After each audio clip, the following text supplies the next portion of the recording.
আসসালামু আলাইকুম। আমি শিমুল বেলা শেষের পক্ষ থেকে সবাইকে নতুন আরেকটি লাইফস্টাইল ব্লগ দেখার জন্য স্বাগত জানাচ্ছি। সে সাথে কাছে দূরে যারা নিয়মিত আমার ভিডিও দেখে থাকেন সকলের সুস্বাস্থ্যতা কামনা করছি।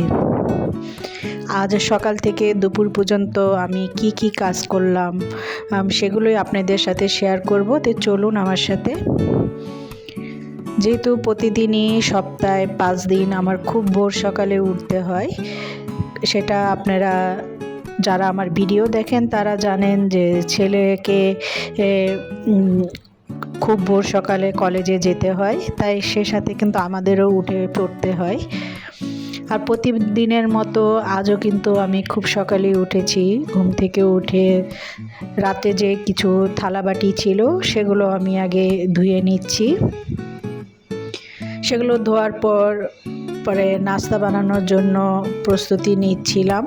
এখানে আমি ছেলের জন্য পরোটা করছি। ছেলে পরোটা খাবে, আর 2টা রুটি বানিয়েছিলাম। সে সচরাচর ঘরে পরোটা খায় না, সে রুটিটাই বেশি প্রিফার করে, তাই ভাবলাম আজ একটা পরোটা বানিয়ে দিই আর 2টা রুটি বানিয়ে দিই। আর এখানে আমি আরেকটা চুলায় চা বসেছি, এটা আমার জন্য আর ছেলের বাবার জন্য। এখন ইদানিং কিন্তু আমি চা সেরকম খাই না, খুবই কম খাই, দেখা যায় মাসে 1-2বার খাওয়া হয়। যে কোনো একটি কারণে এখন দুধ চা খাওয়া বন্ধ করে দিয়েছি, যখন খুবই ইচ্ছে করে তখন খাই।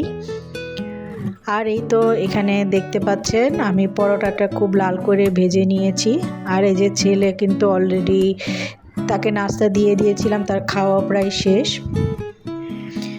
আর এদিকে হচ্ছে এখানে আমি ডিম ভাজছি, এটি হচ্ছে ছেলের বাবার জন্য। আবার ছেলের বাবা গতকাল রাতে পাউরুটি এনেছিল, তাই ভাবলাম তাকে ডিম দিয়ে পাউরুটি দেই আর চা দেই। আর এখানে ছেলের টিফিনও দিতে হবে, যেহেতু ঘরে পাউরুটি আছে তাই আজকে ঘরে কোনো কিছু তৈরি করি নেই, ডিম একটু সস দিয়ে স্যান্ডউইচের মতো বানিয়ে দিলাম, সেটি আজকে তাকে টিফিনে দিয়ে দিব। আর আজকে কিন্তু সেই রকম ভারী খাবার দেই নেই, কারণ আজকে ছেলের ল্যাব নেই, তাই তাকে দেই নেই ভারী খাবার।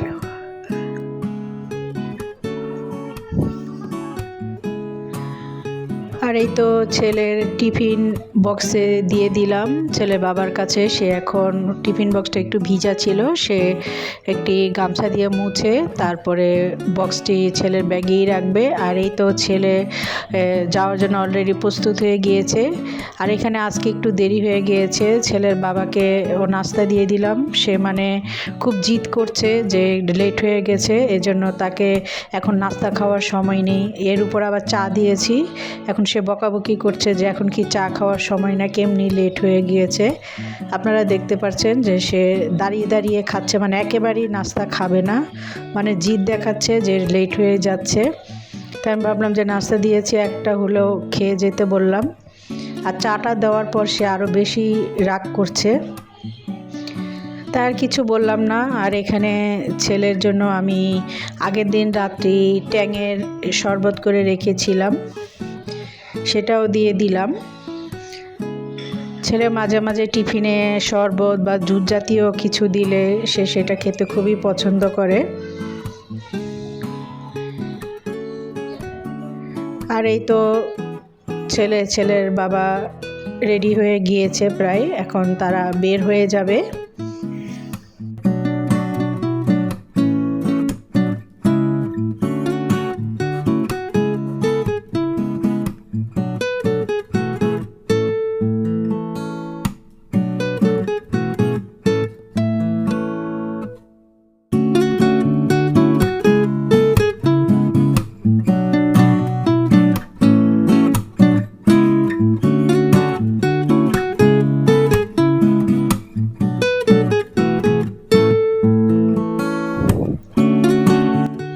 তারা চলে গেল আর আমি বারান্দায় এসে দাঁড়ালাম। এখন যেহেতু শীতকাল, বাইরে কিন্তু সেরকম রোদও দেখা যায় না, মনে হয় যে আকাশটা মেঘলা মেঘলা থাকে। আসলে মেঘলা না, এটা হচ্ছে কুয়াশার কারণে বাইরে আবহাওয়া এমন হয়ে থাকে।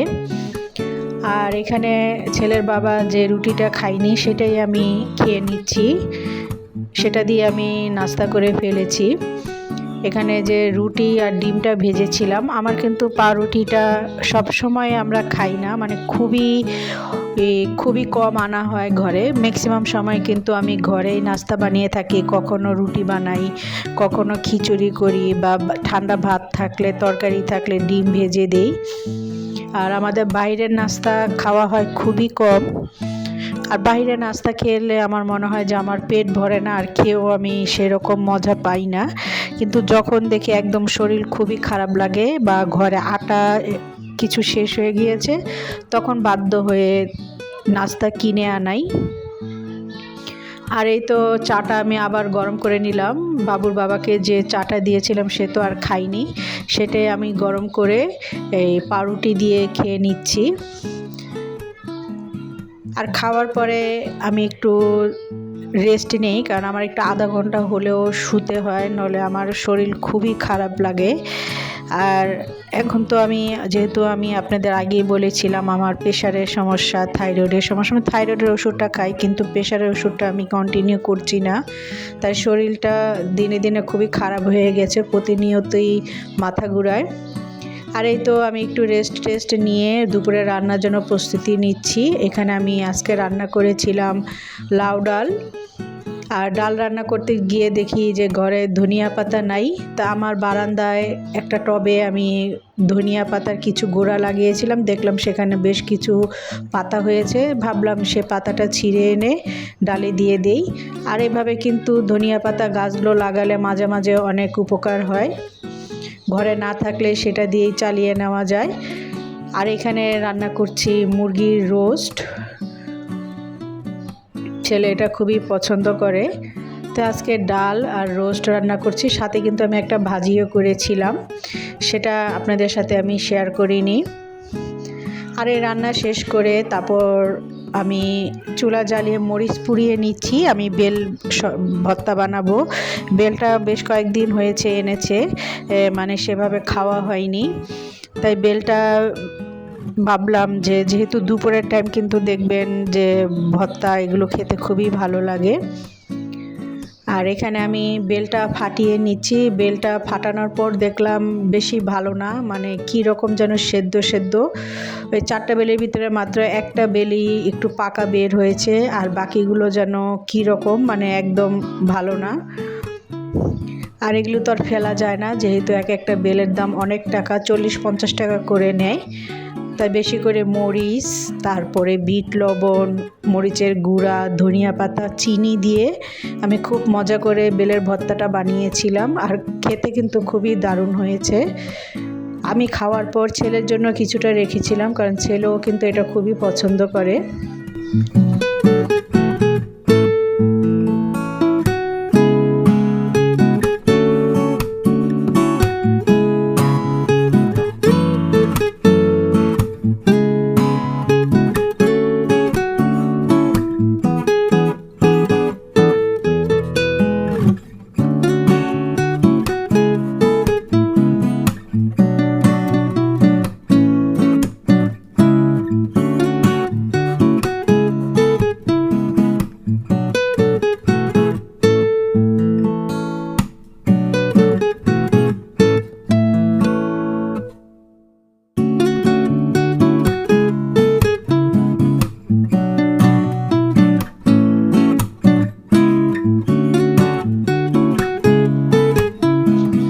আপনাদের সাথে আমি একটা জিনিস শেয়ার করছি। এই যে ট্রাইপডটা দেখতে পাচ্ছেন, এটা আমার অনেক আগের, মানে প্রায় 4-5 বছর হবে। আমি কিন্তু অনেক আগে একটা চ্যানেল খুলেছিলাম, আমার ছেলে যখন 9-এ পড়ে তখন। চ্যানেলটা হয়তো এতদিনে থাকলে আমার মনিটাইজেশন, এমনকি আমি টাকাও ইনকাম করে ফেলতাম, কিন্তু ছেলে 9-এ ওঠার পর ভাবছিলাম যে ছেলেই তখন এডিটিং করতো, সব কিছু করতো, আমি এডিটিংয়ের কিছুই পারতাম না।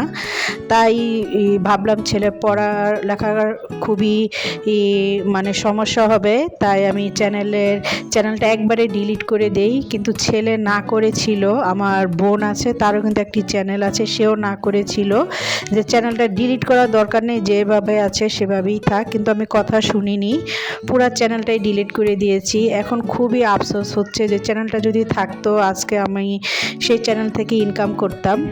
আর সেই জন্য ছেলের বাবা ওই চ্যানেলটার জন্য এই ট্রাইপডটা এনেছিল। ট্রাইপডটা কিন্তু খুবই ভালো ছিল, কিন্তু বেশ অনেকবার ইউজ করার পর ট্রাইপডটা আবার ইউজও করি নাই, রেখে দিয়েছিলাম। পরে দেখলাম ট্রাইপডটা নষ্ট হয়ে গিয়েছে, সেটাই আপনাদের একটু দেখাচ্ছিলাম। আর এই ট্রাইপডটা খুবই মজবুত ছিল, আর যখন আমি কিনেছিলাম সেটার দামও কিন্তু অনেক ছিল, প্রায় 3000 টাকার মতো নিয়েছিল সেই ট্রাইপডটা।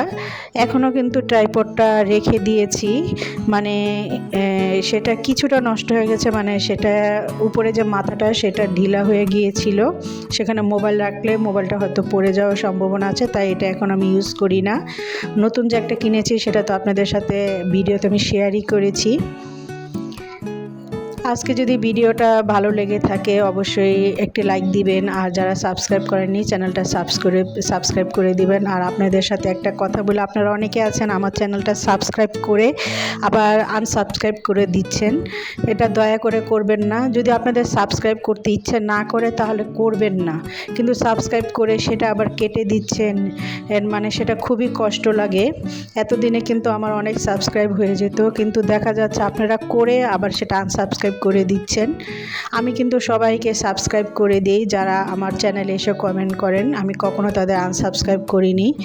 কিন্তু এখন মানে এতটা কষ্ট লাগে যে এখন কাউকে আর সেভাবে করতেও ইচ্ছে করে না। তাই আর কি বলবো, করার কিছু নাই, কাউকে সবাইকে তো আর জোর করে ভিডিও দেখানো যায় না বা সাবস্ক্রাইব করা যায় না, সেটা যার যার মন মানসিকতা। তো ভিডিওটা আজকে এ পর্যন্তই রাখছি। যদি আগামীতে বেঁচে থাকি নতুন আরেকটি ভিডিও নিয়ে আপনাদের মাঝে আসার চেষ্টা করব ইনশাল্লাহ। সে পর্যন্ত আপনারা সবাই সুস্থ থাকুন, ভালো থাকুন, যে যার স্থান থেকে নিরাপদে থাকুন। আল্লাহ হাফেজ।